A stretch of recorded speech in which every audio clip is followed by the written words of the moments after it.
Assalamualaikum warahmatullahi wabarakatuh.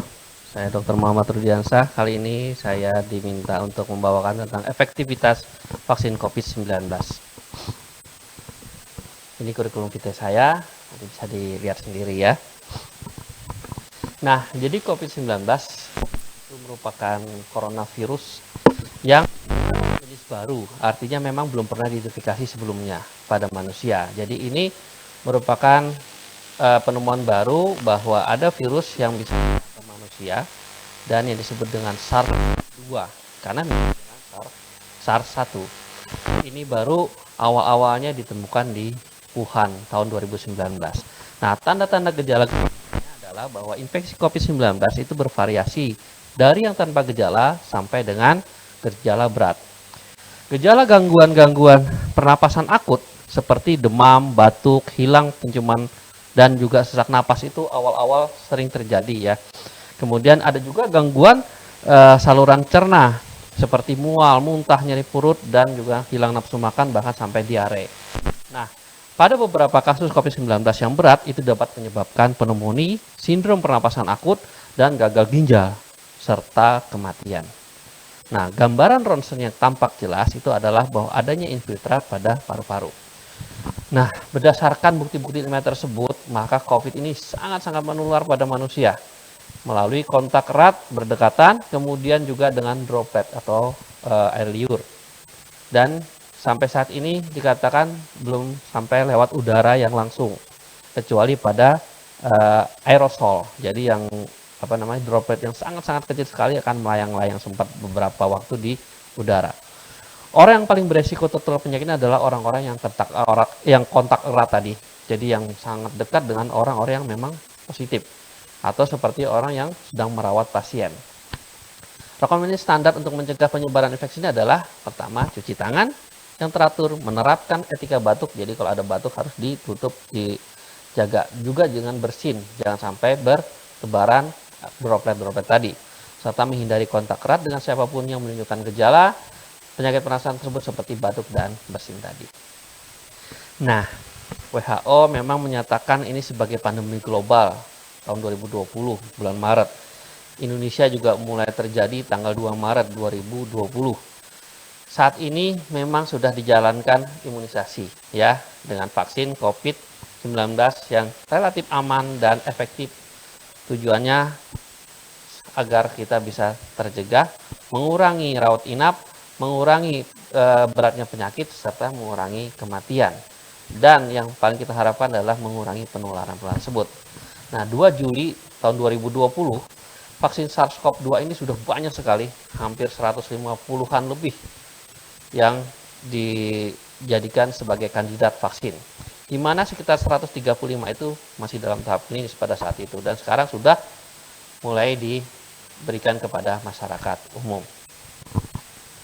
Nah, ini contoh struktur dari virus SARS-CoV-2 tadi ya, SARS-CoV-2 namanya.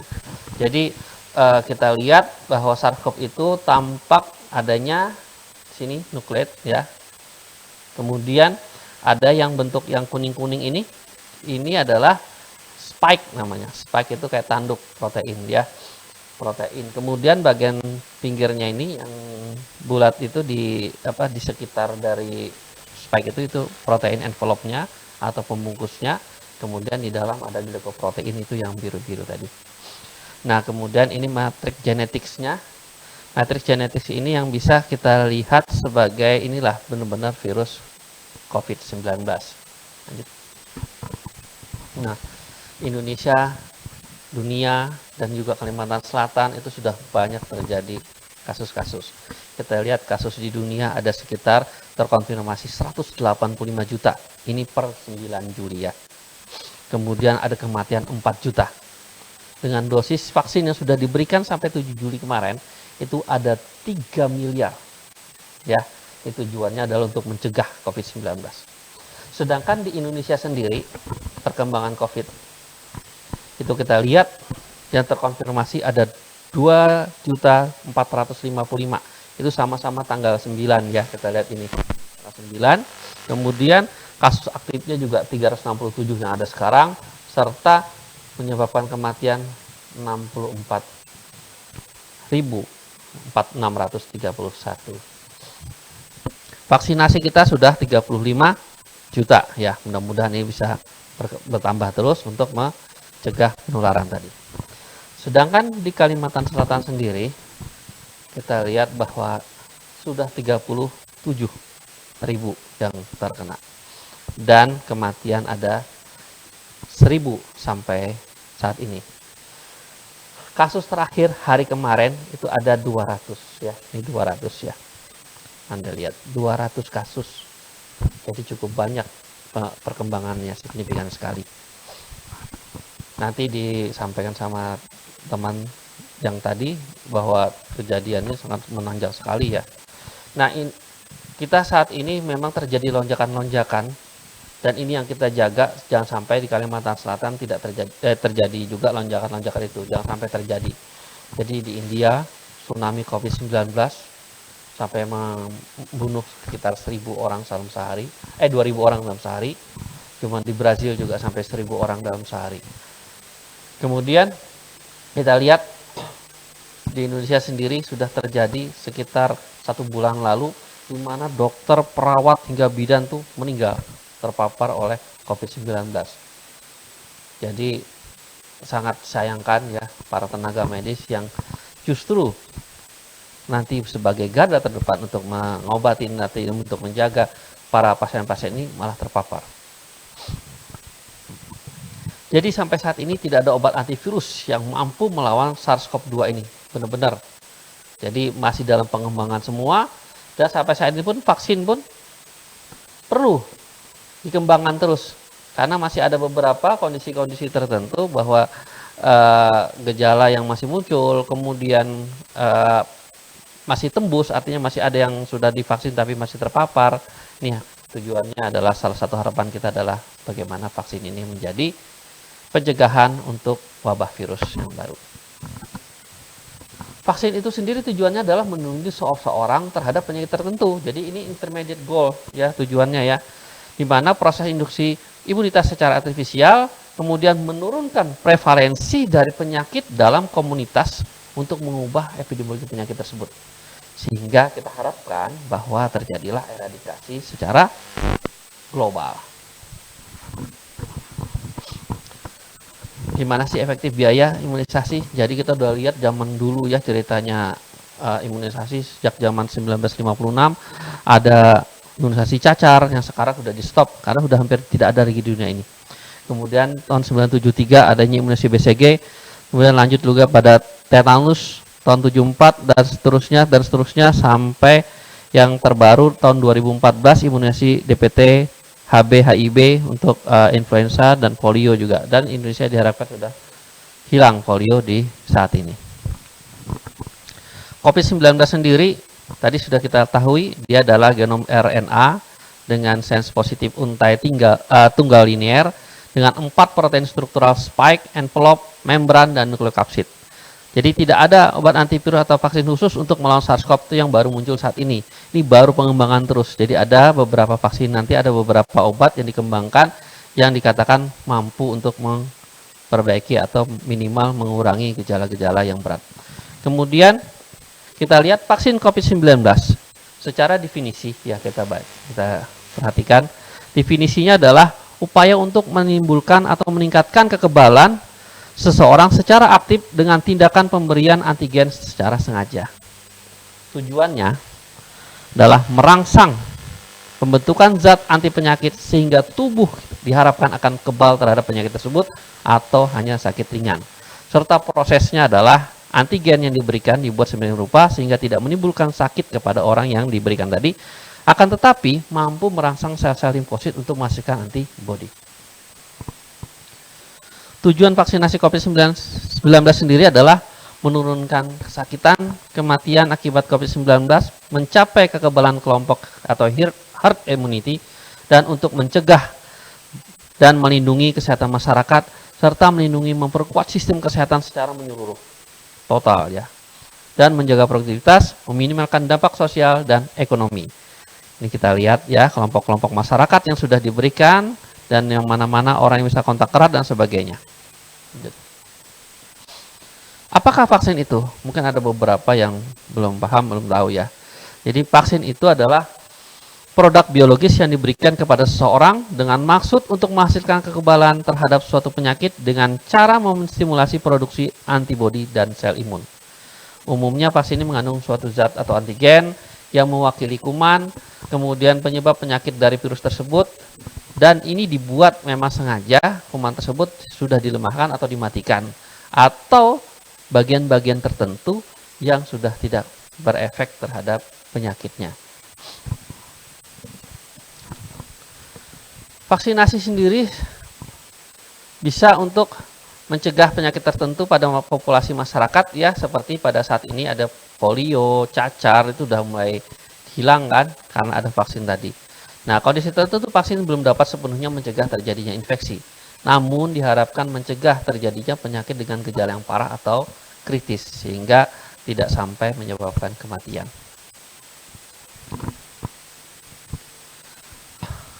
Kita lihat ya, ini tadi sudah semua kenapa jadi virus-virus tersebut bisa menjadi kandidat vaksin. Ini kita lihat virus SARS-CoV-2 dengan pengembangan vaksin-vaksinnya itu yang penyebab sebagai penyebab COVID-19 itu kita lihat platformnya ya. Jadi di sini virus menggunakan vektor. Kemudian di sini adalah dilihat dengan DNA-nya, kalau dia pakai DNA, tapi COVID-19 kan bentuknya RNA, jadi nggak bisa digunakan untuk sini. Dan ini yang RNA langsung dilakukan ya, seperti ada beberapa merek tertentu. Dan ini yang ada yang banyak digunakan seperti biasa vaksin-vaksin yang lama, yaitu virus atau antigen atau kuman yang sudah dilemahkan, dinonaktifkan. Kemudian dibuang itunya bahan-bahan aktif yang bisa menginfeksi. Dan ini masih utuh, jadi dia akan bisa membentuk antibodi secara keseluruhan. Memang kadang-kadang pembentuk antibodinya pun belum tentu sangat spesifik, jadi sangat luas karena semua antigennya ada di situ. Gimana kerjanya vaksin tadi?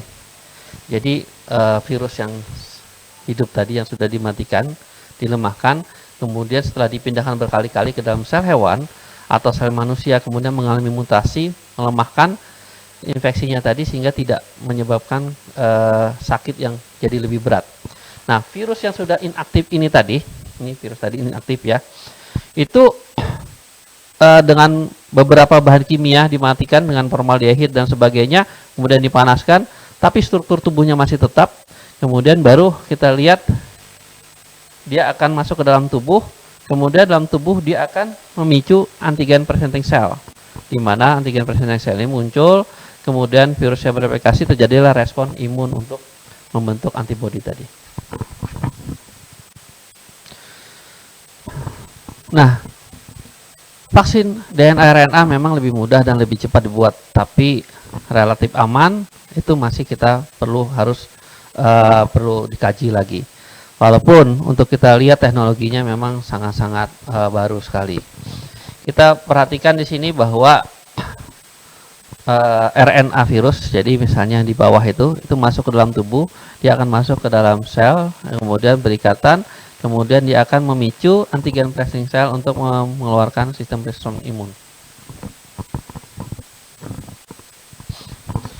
Kemudian viral yang satunya lagi adalah virus yang melalui vektor, dia tidak bereplikasi. Jadi kemudian teknik ini sudah lama juga digunakan untuk terapi gen. Vektor yang sering digunakan adalah adenovirus. Kemudian vektor tadi yang bereplikasi, jadi virusnya yang di dalam itu tidak ikut bereplikasi.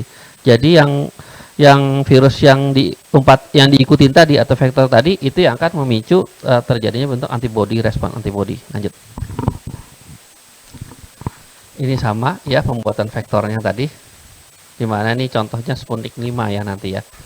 Oke, ini juga sama. Jadi replicating sama, dia berputar. Jadi protein subunit vaksin ini dibuat dengan mengandung beberapa protein virus corona tanpa material genetik. Jadi dia tidak berkembang, tidak menyebabkan penyakit lagi gitu loh. Karena memang material genetiknya sudah dihilangkan atau dibuang.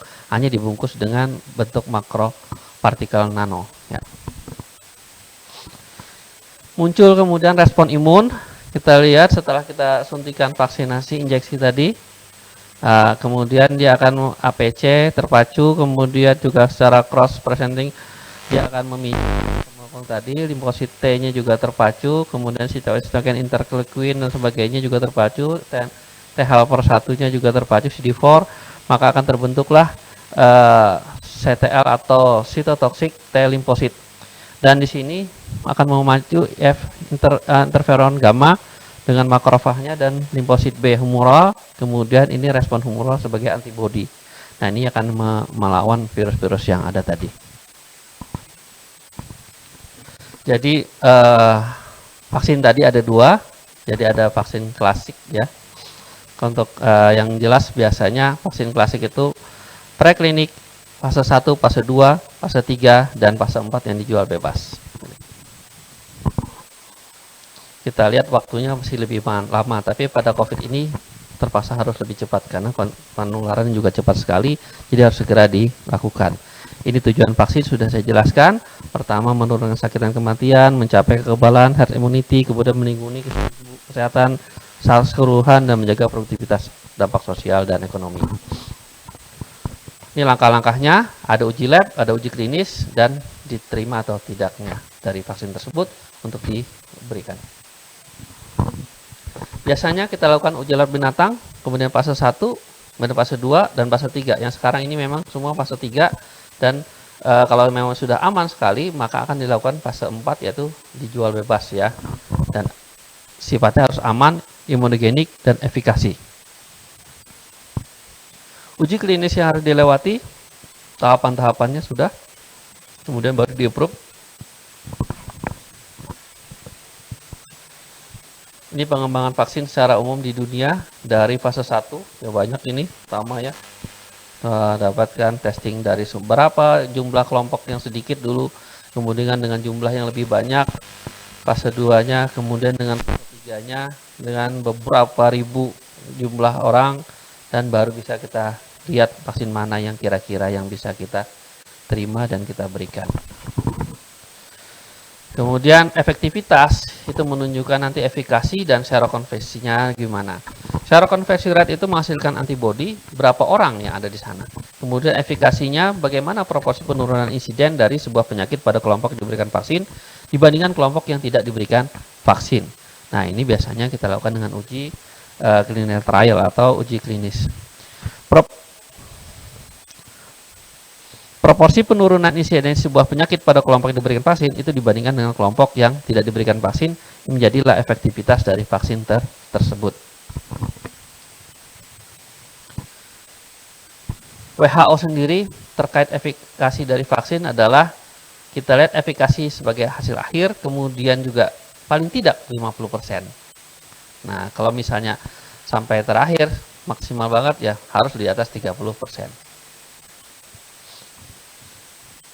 Ini contoh perhitungan efikasi vaksin secara interpretasi yang sudah dilakukan di Indonesia, yaitu efikasi Sinovac 65,3%. Bagaimana cara menghitungnya? Ini efikasinya 1 dikurangi RR apostrof 0,653. Jadi ini konstanta, itu menyebabkan dapat 0,357. Jadi 100 dibagi atau 1 dikurangi 0,357 berarti efikasinya adalah 65,3%.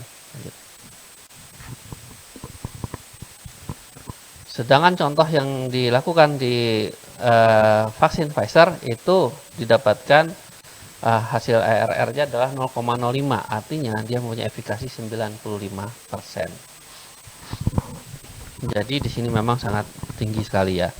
Ini beberapa jenis vaksin, formulanya ada yang berbasis DNA, ada RNA, kemudian subunit rekombinan yang mengandung epitop, kemudian vektor dari adenovirus dan virus yang inaktif. Banyak jenis vaksin yang dibuat, tapi virusnya juga mengalami mutasi. Karena tujuannya untuk mempertahankan diri, untuk mengatasi vaksin-vaksin. Jadi ini harus dipikirkan ya. Jadi virus yang setelah teliti ini, ada beberapa kelompok, yaitu dikelompokkan sebagai wild type, Alpha United Kingdom yang di Amerika ya, itu adalah yang alpha, kemudian yang beta yang di Afrika, kemudian gamma yang di Brasil, dan delta yang di India yang dikatakan sudah masuk juga di Indonesia dan menyebar kemana-mana. Mungkin ini menjadi salah satu biang keladi terjadi lonjakan yang sangat pesat di Indonesia, yaitu di Pulau Jawa dan Bali, dan beberapa di pulau-pulau lain termasuk Kalimantan Timur dan Kalimantan Tengah. Kalimantan Selatan ini harus siap-siap. Lanjut. Ini beberapa contoh kandidat vaksin yang ada sekarang. Syarat kandidat vaksin aman, imunogenitas tinggi, efektif mencegah COVID-19. Cara kerja saya sudah jelaskan tadi ya, akan menciptakan imunitas spesifik guna memutus mata rantai penyakit infeksi. Kemudian kenapa jadi herd immunity? Saya jelaskan di sini herd immunity. Jadi ada kelompok-kelompok yang divaksin. Itu kita lihat adalah orang yang dianggap sakit, yang di paling ujung itu, yang warna putih. Kemudian yang biru-biru ini adalah yang tidak punya imun kekebalan. Jadi dia akan menyebar, menginfeksi, menular ya, yang bawah, yang normalnya. Nah sekarang kalau misalnya divaksin, kita lihat ini di bawah. Jadi yang sakit tetap. Kemudian yang satu dia mau menularkan, tapi dia punya imun atau kekebalan tubuh, sehingga dia tidak tertular. Otomatis dia tidak akan menular ke orang lain yang di bawahnya itu. Nah orang yang di bawah tidak menular juga tidak akan menular yang lain. Walaupun di belakangnya orang-orang itu tadi ada yang tidak punya imun, sehingga kita harapkan yang tidak punya imun itu tercover oleh orang yang punya imun tadi, dilindungi. Itu tujuannya. Sehingga virus tadi akan mati di tubuhnya aja yang sakit tadi. Ya maksudnya mati itu bukan orangnya mati, tapi virusnya bisa mati. Karena virus ini salah satu self-limited disease juga. Jadi rata-rata sekitar 10 hari dia mati sendiri kalau dia tidak berkembang biak. Itu ceritanya ya. Terjadilah. Nah, bagaimana kita menilai efikasi dan herd immunity? Ini dari WHO, bahwa apabila vaksin efficacy itu benar-benar sampai 95%, kita cukup mengcover 63 masyarakat aja. Itu sudah bisa mengcover herd immunity. Tapi kalau efikasinya rendah, efektivitasnya rendah, hanya 60%, maka kita harus mengcover 100% seluruh penduduk. Jadi lebih besar biayanya. Jadi makanya harusnya kita pikirkan, kita bisa mendapatkan vaksin yang bisa mengcover di atas 90%, sehingga kita cukup 60% dari semua penduduk itu yang kita bikin herd immunity. Tidak perlu harus 100%. Itu yang harus kita ke depan bayangkan. Tapi daripada nggak ada sama sekali, ya harusnya ya tetap kita punya kemampuan juga untuk mencegah tadi dengan sedikit yang ada. Jadi vaksin-vaksin yang ada sekarang kan sudah ada banyak beredar, ada Pfizer, ada Moderna, ada Sinovac, ada AstraZeneca, ada Sputnik ya. Jadi banyak sekali sekarang yang ada di Indonesia, ada Sinovac dan AstraZeneca. Nah, beberapa waktu ini nanti akan datang lagi yaitu yang Moderna ya. Moderna ini dari Amerika. Ini perbedaan dari beberapa vaksin tadi dalam hal penyiapannya. Kalau Pfizer memang memerlukan suhu minus 70 derajat dengan pendinginnya. Kalau Moderna minus 20 derajat dan bertahan 6 bulan suhu kulkas. Yang standar biasa itu sampai 30 hari saja. Serta AstraZeneca suhu kulkas masih bisa. Untuk Sinovac juga suhu kulkas sudah biasa. Sputnik 5 juga bisa, tapi belum masuk Indonesia. Jadi yang masih masuk ini 4 kandidat itu yang masuk Indonesia, yang baru Sinovac, AstraZeneca, dan mudah-mudahan minggu depan katanya Moderna masuk ya. Ini juga perbandingan jenis-jenisnya. Jadi antara beberapa vaksin tadi, ini vaksin Sinovac, kemudian AstraZeneca, ini Pfizer ya, yang mRNA, kemudian Moderna dan Novavax ya. Ini semua berbeda berdasarkan platformnya juga. Hanya Moderna sama Pfizer itu sama, yaitu RNA ya. Ini sedangkan yang Sinovac itu inaktif virus, yang AstraZeneca adenovirus yang menggunakan vektor ya. Nah, ini ada kelebihan, ada kekurangannya. Boleh dibaca lagi. Lanjut. Kalau kita lihat secara efikasi, memang paling tinggi adalah Pfizer, kemudian melanjutkan Moderna sekitar 94,5%. serta AstraZeneca itu sekitar 60-90%. Kemudian untuk Sinovac itu memang bervariasi. Di Turki dikatakan 91%, di Brasil 78%, di Indonesia 65,3%, di Chili barusan juga muncul jurnal yang terbarunya 65% juga. Jadi memang WHO menargetkan harus di atas 50%. Nah, di atas 50% ini dianggap mempunyai kemampuan untuk mencegah penularan virus tadi. Kemudian efektivitas dari vaksin tadi terhadap tenaga kesehatan. Ya, kita lihat ya di sini di Amerika Serikat ternyata Pfizer dan Moderna itu dengan satu dosis itu 82%, sedangkan dua dosis itu 94%. Sedangkan Pfizer di Inggris itu 70% satu dosis, untuk yang dua dosisnya 85%. Jadi bervariasi juga. Sedangkan Sinovac di Brazil itu diteliti 51,8% untuk dua dosis. Indonesia berapa? Nanti kita tunggu aja hasil data yang ada.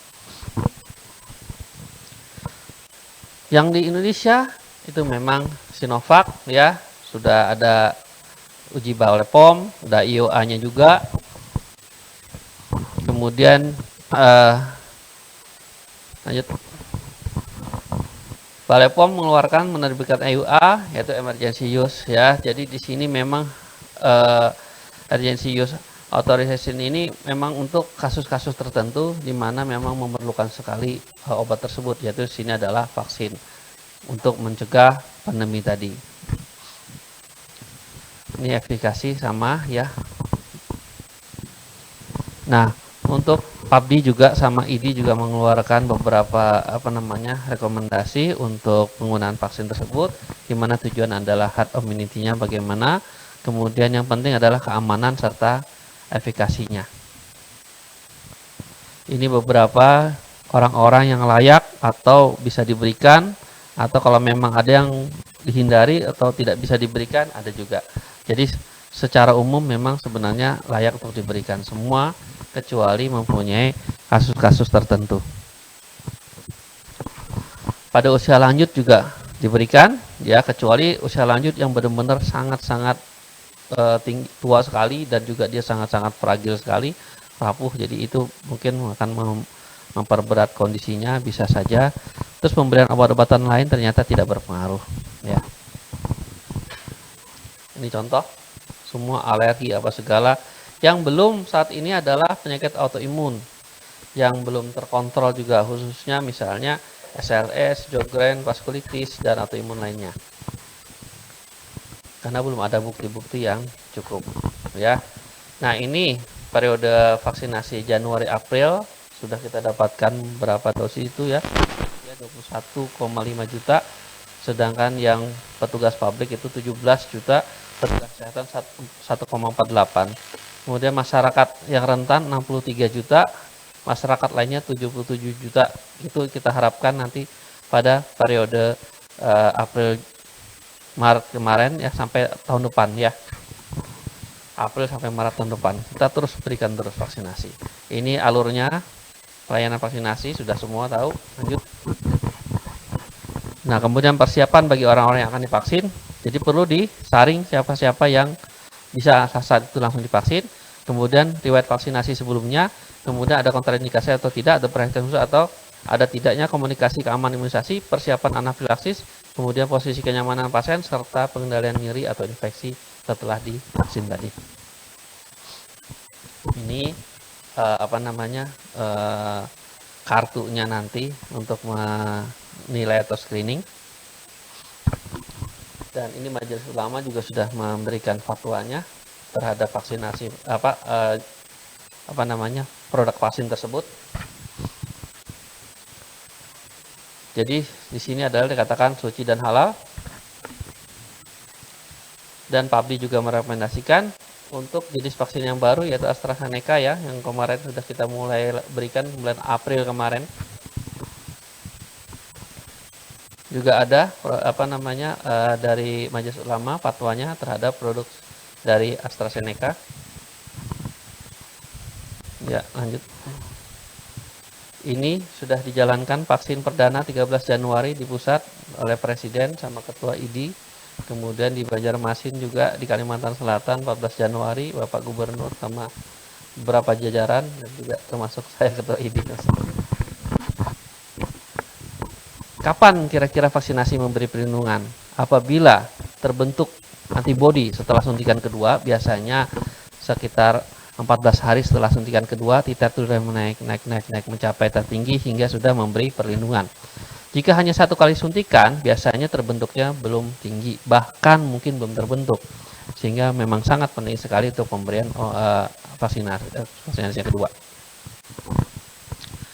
Kemudian ada yang disebut dengan kejadian ikutan pasca vaksinasi atau KIPI. Nah, ini bisa terjadi pada beberapa orang, tidak semua orang, seperti reaksi vaksinnya sendiri, kesalahan prosedur, koinsidensi, reaksi kecemasan, atau hubungan kausal yang tidak dapat ditentukan. Jadi kita nggak tahu kenapa. Dan KIPI ini biasanya diklasifikasikan jadi ringan, sedang, berat. Bahkan yang bisa menimbulkan kematian pun ada juga, tapi di beberapa laporan sampai saat ini belum ada yang sampai parah dan meninggal. Ini reaksi yang sering terjadi ya, merah-merah tuh, tangannya merah-merah semua ya. Kemudian ini karena habis bekas suntikan dan reaksi alerginya memang berat buat orang tersebut. Nah, reaksi yang berat biasanya sampai terjadi penurunan tekanan darah, dia mungkin trombositnya rendah, bahkan kejang-kejang, dan juga sampai penurunan kesadaran, bahkan sampai meninggal. Itu yang paling berat sekali. Apakah orang yang sudah divaksin kira-kira perlu nggak melakukan protokol kesehatan? Perlu. Iya jawabannya. Karena vaksin COVID-19 sampai saat ini terbukti memang melindungi COVID dari bergejala. Tapi resiko tertular itu masih ada. Buktinya sekarang sudah sekian banyak para petugas kesehatan yang telah dilakukan vaksinasi, tapi ternyata masih banyak juga yang tertular. Sudah lengkap 2 kali. Artinya protokol kesehatan tetap harus dijalankan. Ini kita lihat ternyata ada varian Delta tadi. Setelah diteliti beberapa kasus tadi, memang kita lihat di sini tuh, yang hijau itu wild type ya. Jadi ada B117, B131, kemudian P1 dan B1617.2. Itu yang varian Delta tadi yang meningkat sekali. Kita perhatikan di sini bagaimana nanti terhadap efikasi vaksin. Ternyata memang untuk vaksin yang diberikan oleh Sinovac itu tidak kurang efektif ya untuk menghalau atau mencegah terjadi penularan pada varian Delta tadi. Sedangkan pada yang kelompok-kelompok yang lain memang cukup tinggi ya untuk bisa mencegah terjadinya varian Delta tadi untuk dilawannya.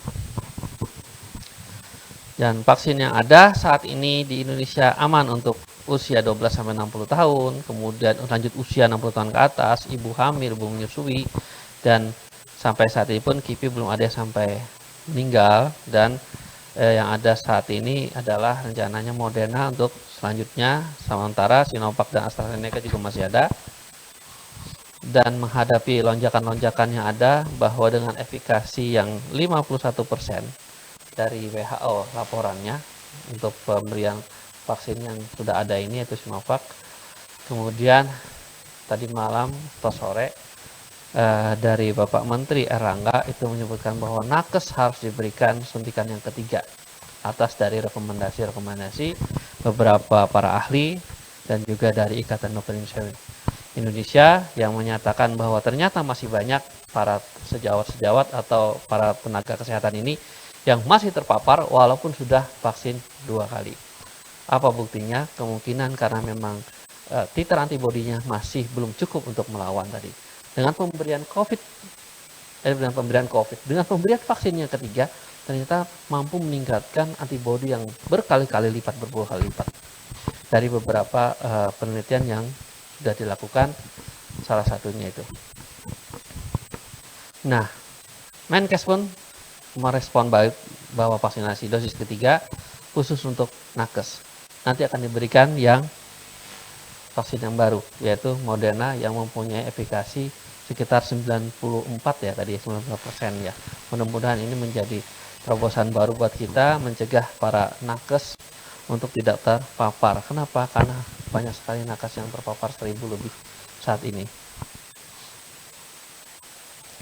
Tetap jalankan di protokol ini, karena meskipun kita sudah vaksinasi, kita masih belum tahu apakah antibodi kita, titer antibodi kita cukup untuk melawan virus tersebut. mungkin untuk di beberapa negara yang sudah menjalankan vaksinasi yang lengkap dengan menggunakan vaksin yang efikasinya tinggi, itu mungkin sudah ada beberapa tempat yang tidak menggunakan masker, ya. Nah, ini menjadi harapan kita bahwa kita akan hidup berdampingan dengan virus COVID-19. Bagaimanapun caranya, kita mau nggak mau nggak mungkin menghilangkan virus tersebut langsung dari muka bumi ini. Minimal kita terjaga tidak terinfeksi dengan cara meningkatkan daya tahan tubuh, selain dengan makan makanan yang sehat, dengan vitamin dan sebagainya, dan tambahan-tambahan lainnya, olahraga dan tidak stres, dan dilakukanlah dengan pemberian vaksinasi. Diharapkan ini untuk mencegah penularan tersebut. Jangan sampai kita terbawa makan hoax, ya. Jangan sampai nanti kita hanya melakukan yang sia-sia dan menyesal kemudian tiada arti. Demikian yang bisa saya sampaikan. Saya Muhammad Rudiansyah. Mohon maaf apabila ada kurangnya. Nanti kalau ada apa-apa kita akan lanjut dengan diskusi. Assalamualaikum warahmatullahi wabarakatuh. Salam sehat selalu.